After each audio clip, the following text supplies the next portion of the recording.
Hello. Looks like we are going to talk about Justice Chapter 5. There's a lot of material to go over in that. The questions that were asked this week were, whether or not we could justify using Kant's imperative that to whether or not a white lie is acceptable to tell. And then the next question we're going to talk about is what a new constitution would look like if we were to apply Kantianism and start a new constitution today. What would it look like? So let's dive in. In order to say that it's okay to tell a white lie, you would have to universalize that it is acceptable to do in all instances, according to Kantianism anyways.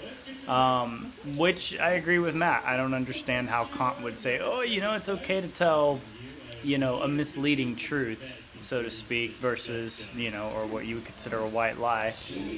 I don't think it's okay. I don't think that you're doing the world justice if you were to say that it's acceptable for everybody to tell a white lie.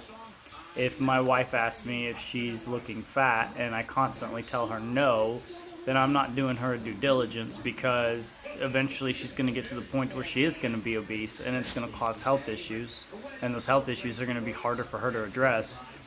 When you've got 30, 40 extra pounds of weight on you, go to the gym, pick up a 45-pound plate weight and carry that thing around. Somebody that's 45 pounds of weight, that's literally what they're carrying around day in and day out.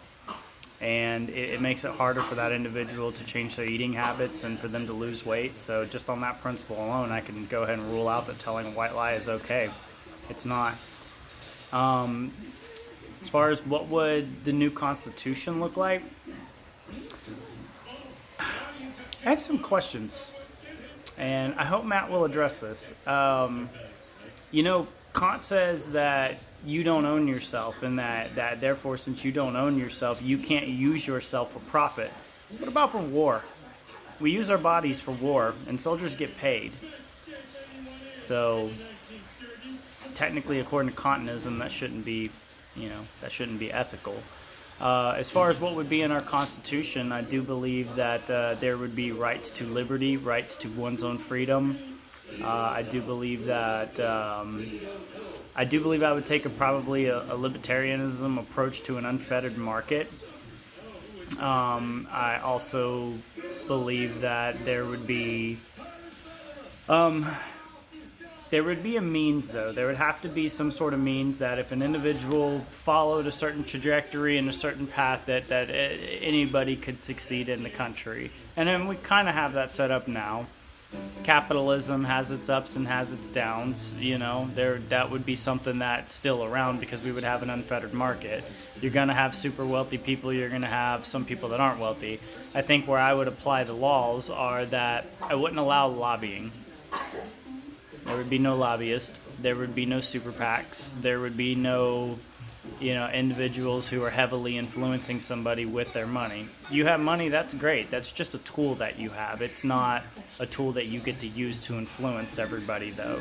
I would figure out a way of making laws that you couldn't use your money to influence, because then at that point you're going to lose all the people that are in politics, that are in it for the sake of the money and for the sake of the control of the money, or for the sake of power.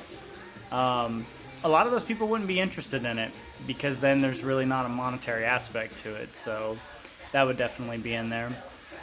Anyways, I would also have in the Constitution, certain retirement benefits, as well as, pay structures for different organizations to make sure that employees are being compensated fairly and can afford to live and, participate in the economy.